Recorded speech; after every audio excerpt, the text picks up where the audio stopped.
You know, I really have to be honest about what I'm going to say. As a child, I was not familiar with Jane Elliott's work. I'm going to just come out and say it. But as an adult, I learned more about her.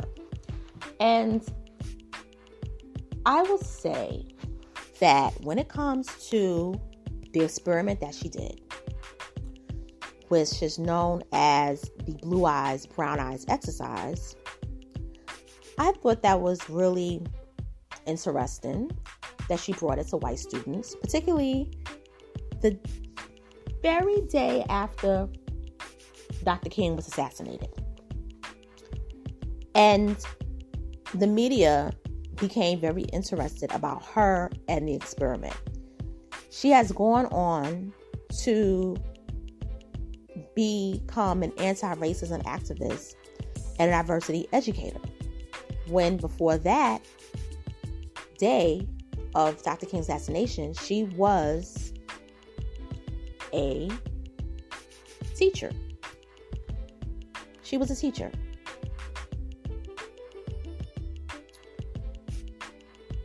And I have to speak and call things out because as a person who identifies as a Black woman, particularly a foundational Black American who does have Hispanic heritage from my paternal side, my paternal mother side of family, I have to be honest and say I'm not going to call her a grifter, but if you're not for reparations for Black people, you cannot be anti-racist. You are not a true ally if you don't believe that we, as Black, foundational Black Americans, deserve the reparations for our ancestors built in the country and the labor they told that they never, ever, ever received. And after they were freed, they never, ever, ever were even protected. They had to deal with KKK. They had to deal with Jim Crow being even more powerful after Plessy v. Ferguson. Economic injustice was rampant, especially post-Tulsariots. World War II, discrimination towards officers coming home. They weren't getting the loans for the homes. This is what a lot of us on YouTube speak about when we say that just because someone speaks a great game of calling out white prejudice and racism, it does not mean they are a true ally. All you have to do is just mention one word, and that is the reparations word, and they will get every excuse to say the reasons why we're not deserving of it, or they'll say we are, but we have to prove why we are part of that group and why we are deserving of it. So I'm going to discuss about Jane Elliott, and I'm going to get into it.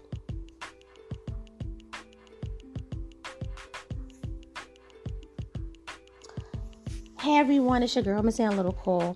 I'm coming to you straight out of NYC on this rainy Monday morning. So I know a lot of people in NYC are getting up and ready to go to work, probably getting ready to cook breakfast, watch the morning news, getting ready for the kids if you have kids or grandkids, foster kids, whatever, or you're like me, you're staying home. So I want to talk about Jane Elliott. And like I said before this happened, before I was adult, I didn't know Jane Elliott from Can of Paint. I really didn't know. I learned about her when I was an adult. I believe I was in my early to mid 20s. And I'll just say, the experiment, it was cool. But the way I think about things, I didn't think that it was going to have an effect on me. See, I was taught as a child, just because you see a white person speaking about against racism doesn't mean that they're your ally. And this is what comes into play with this topic about Jane Elliott is against reparations for Black Americans. Now, before I go into the crux of everything, she talks about the first thing she says, and this was at a podcast called Hip Hop Uncensored. And it was with SamAnt and OGod. And I'm familiar with OGod from back in the days of like 2015, 2016. And I like the way he's turned around the audience. And I mean, not the audience, like his show. And he's gone to serious topics. And I'll give him a shout out. He said she was a guest on his show. And they tried their best to interview her. But they weren't really equipped to really speak about the subject. They were too nice to her. So she says, when they asked her about her stance on reparations, she says, I'm going to lose most of your Black audience with what I'm about to say. And so she says, if any reparations are to be paid, Native Americans deserve to get it before Black Americans. Now, she says this after she says, I don't believe Black people, foundational Black Americans, ADOS, should get reparations. But she says, if reparations are to be paid, Native Americans should get it before Black Americans. So what she does is she realizes, okay, I know a lot of people are not going to like what I'm saying, particularly Black people, but I'm going to dress it around and I'm going to say it should be Native Americans first. And what she says is because the Native Americans that were here, after she mentions that there are three races, Caucasoid, Mongoloid, and Negroid, she says that the Native Americans here, they did come from Africa. So she does acknowledge that they were originally from Africa, even though we got to keep it real. The ones that was on the West Coast, they were from Asia. Let's be honest, because you don't get those slant eyes just out of nowhere. Okay. But she says that the land was stolen from them. They were killed off due to diseases. Their wealth was taken away. They were slaughtered. And not only that, they lost their land to the hands of the Europeans. And she says, then the Africans come and they settle and they become slaves. But this happens after the Native Americans who were already here reject to be slaves, which they did reject to be slaves, and that they were practically slaughtered. So they had to bring the Blacks over, the Africans over. So she says because of that, the genocide of Native Americans, she doesn't believe that Blacks should get it. But if we do get it, we can't get it before Native Americans. Now, here's my thing about Jane Elliott. You've never really advocated about racism at the hands of whites towards Native Americans. You've really based on the interactions of racism between whites and Blacks. Hence the brown eyes, blue eyes test. Even though Native Americans too can have dark eyes. But here's the thing about the Native Americans and the reparations. Native Americans, okay, let's keep it real. Native Americans are trying to get reparations. But you have tribes that when they turn 18, from the tribal council, divided the minor funds payment into blocks. Back in 2017, the EBCI began releasing $25,000 to individuals when they turn 18, and another $25,000 when they turn 21. And the remainder of the funds will be turned when they are 25. What another thing people don't know is that Indians do pay federal taxes. But when they're a member of an Indian tribe and they conduct businesses off the reservations, the taxes, they're not paying the same amount that all of us are paying, because we live in like we live within the realms of the U.S. government. They live in both societies. They're living within the United States, but they're also living on their native land. Sovereign entities, tribal governments. Also, a lot of people don't know this, but Native Americans do receive monies, scholarships, automatic grants for being Native Americans and being descendants of those sovereign nations. Now, not all of Native Americans receive it, but a lot of them do. I've witnessed it wholly. Also, there was reparations given out to Native Americans back in 1989, I believe. Quote me if I'm wrong. You can comment on this. But let's see. Okay.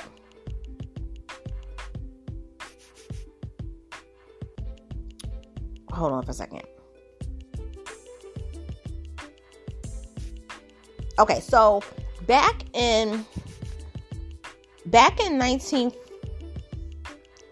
and 30s, there was a widespread demand of Native Americans that demanded reparations, but they called it a settlement of claims for lands unjustly taken by reparations. So it was just money, it was land. Now, when the federal government began to accept those suits as a sovereign, like the sovereign nations, the federal government consented to the suit. The initiations were then placed, and Congress in the Indian Claims Commissions Act of 1964, what they did was they didn't want to give the land to the Native Americans. Now, back in the late 80s, there were tribes that did receive reparations. And I can tell you from what they received. They received cash payments through the operation of the Indian Claims Commission and the U.S. Court of Claims. They did receive land.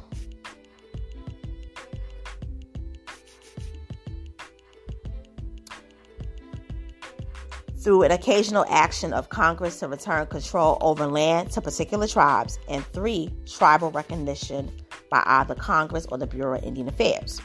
So, that's a reparations that they have claimed. Now, are they due more? Absolutely, but there's one catch. There were Native Americans who owned slaves. So that's another thing. Now, that's going to be for another topic. But here's the thing. There are the reparations that they also received had to do with the casinos. So many people don't know this about businesses, but a group of people can get reparations through the form of business opportunities. And when the Native Americans, certain tribes, were able to open the casinos, whooping money, billions. The first Indian casino was built in Florida by the Seminole tribe. Now, that's a tribe that's comprised of Native Americans and blacks. They opened in 1979. That was a successful high stakes bingo parlor. And then other indigenous groups, nations quickly followed. And by 2000, it was more than 150 tribes in 24 states. They've opened casinos and bingo operations on their reservations. So you have the reservations. They're being acknowledged as a sovereign nation, a tribal government. They're getting casinos and they're rich. Collectively, there are 460 gambling operations that are ran by 240 Native American tribes that have tribal sovereignty.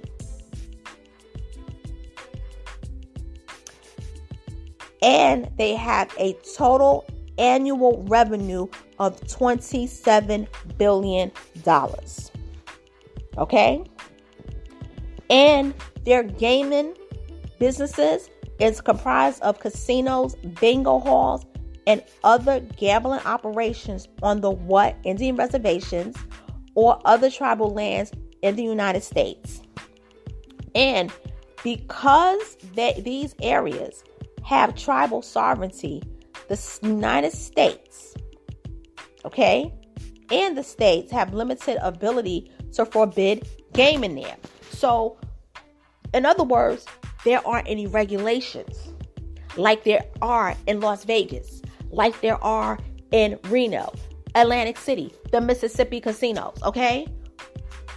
Foxwoods, the resort, the ratchet one out in Queens. So, in other words, they may not have gotten the reparations that Jane Elliott sees fit, but they've gotten a whole lot, okay? We're the ones that haven't gotten anything. And this is why I'm going to say what I'm going to say. Jane Elliott is a race hustler. I said it. That's a race hustler, okay? So all you white people that's been saying that certain black people are race hustlers, like you saying Tariq Nasheed, she's a race hustler. And I'm going to tell you why. Because she included black suffering and pain within her experiments. Yes, she called out white racism, white prejudice, which she's supposed to. She's a teacher. Of course she's supposed to. She made money off of it, started it the day after an iconic civil rights legend was assassinated. That legend, Dr. King, the last 2 years of his life, advocated for reparations and said on NBC News, cut the damn check. Okay? It's in living color. It's in color, not in black and white. It's in color. And you can look it up on YouTube for yourself. Okay? No cap. That's a horrible thing that she's done all those decades. Made millions off of being an anti-racist advocate. And the one thing that you can't see that is needed for black people, and especially as an educator, you teach history. Jane Elliott, you teach history. So you know, not only as a teacher when you taught history to your students, but when you were in college studying to be an educator, you took classes to understand the history of the United States and its government. You took civics, you took economics, and then I'm sure when you were a diversity educator and you were being trained, because I'm sure there were people that perfected your skills, you had to learn everything about the history of this country and how it affected black people, not just socially, not just legally, but economically, politically, and even psychologically. Okay? So when I see people like her get praised, and there's black dummies that say, oh, you can go to the cookout, Jane Elliott. You're invited to the cookout. I'm like, isn't it ironic y'all want to invite this woman to the cookout? When in fact, cookouts, believe it or not, kind of originate from slavery. When the slave masters was allowing black people to have a cookout, when he felt that there was a feast, when he was getting a lot of money from slave labor, when he was basically like getting thousands, becoming a multi-millionaire, he would have cookouts. These dummies don't get it. Just because she talks a good game don't mean she really wants us to have free liberation. Because she understands that when black people, and I say when black people get reparations, her hustle is over. Her hustle is over.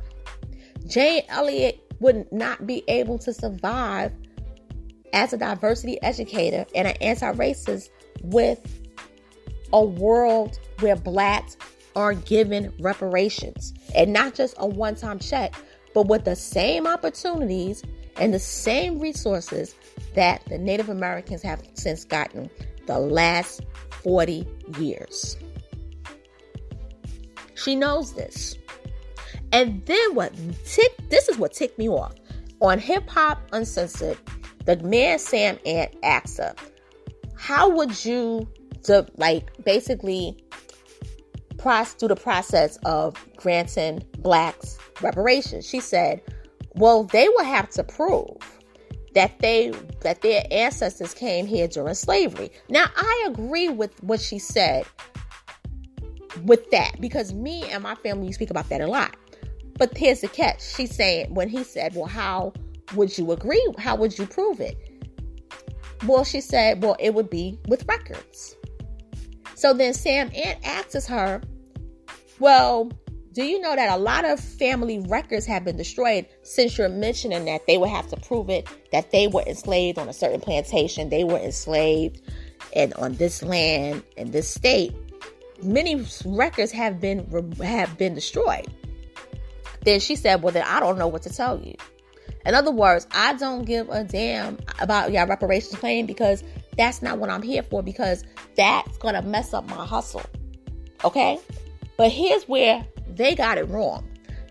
They should have mentioned to her, blacks were not counted in the U.S. Census until 1870. Okay? Unless you were a free black person, you were not counted. So northern blacks, yes. Free blacks throughout the country, yes. But enslaved blacks were not entered into the U.S. Census until 1870 because of the 3/5 compromise, where we were only counted as 3/5 of a person, okay? Which the 3/5 is the equivalent of 60%. 60%. 40%, we were chattel, but 60% of us was a person. And then another thing too, when it came to 3/5, from what I was also taught in school, when it came to 3/5, and this is done, I don't believe this, but they would say that it would make I'm not going to even mention it, because I think the fucking math is wrong. 3/5 of a person. We weren't a whole entity as a human being, you know? Therefore, Jane Elliott, you got your whole argument about why black Americans are not deserving of reparations. And therefore, what I will say is, keep inviting her to your shows to expose her. Yes, she is 88 years old. But I'm going to say this. If she's able to walk, speak, talk, lecture, she can be able to be held task. Because enough is enough. And I'm proud to live to see my generation be forefront and demanding reparations, okay?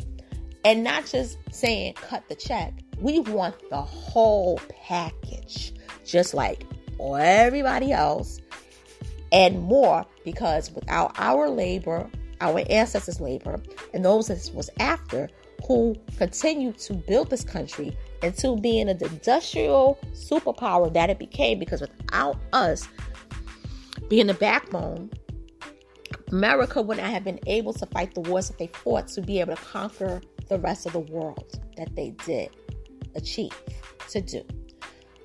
And people like Jane Elliott needs to be exposed. But more importantly, these coon blacks need to be exposed too for Cape and Fly. And so, with that being said, it's your girl, Miss Analytical. I'm signing off.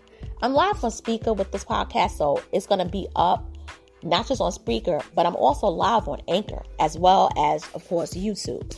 So I'm going to be doing more commentary on Anchor. I'm building up my platform. It's the same name, Miss Analytical, as well as it's on Speaker and of course, YouTube. So hit the notification bell, subscribe, like, and I really want people to comment on this topic, and I want to hear everybody, because I'm going to be going hard on this. And I'm going to be up doing a couple more commentaries, and I'll touch base with you all soon. Take care.